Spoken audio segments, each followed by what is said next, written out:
Редакция посетила город Балахчи и познакомилась с туристическим центром. Он находится с правой стороны после КПП Аккеме. На одной стороне есть информационный указатель, однако здание до сих пор не открыли. Нам не удалось найти никого, кто мог бы предоставить информацию о центре.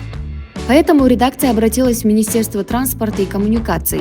Кылыч Досумбетов, заведующий сектором информационной политики министерства, сообщил, что все строительные работы завершены.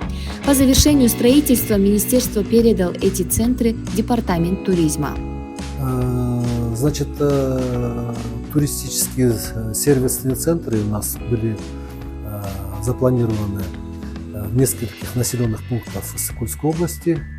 Я хочу сказать, что в принципе мы эти центры уже в основном завершили строительные работы, они уже готовы к приему посетителей.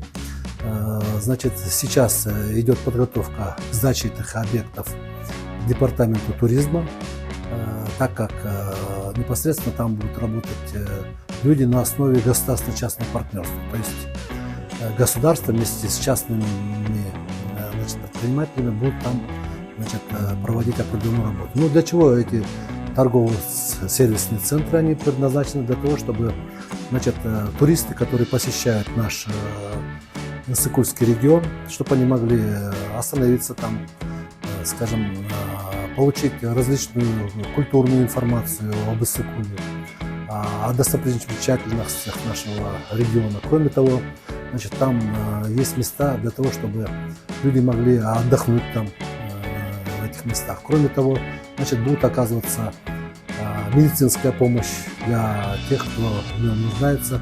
Кроме того, есть определенные места для парковки автомобиля, созданы определенные удобства для инвалидов, которые непосредственно будут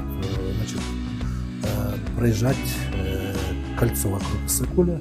Поэтому такой сервисный центр. Они, в принципе, готовы, и мы в ближайшее время должны передать департаменту туризма, и они должны уже дальше вести работу по обслуживанию населения, то есть туристов. Потом мы обратились в департамент туризма и не смогли получить информацию. Когда откроют эти центры, так и неизвестно.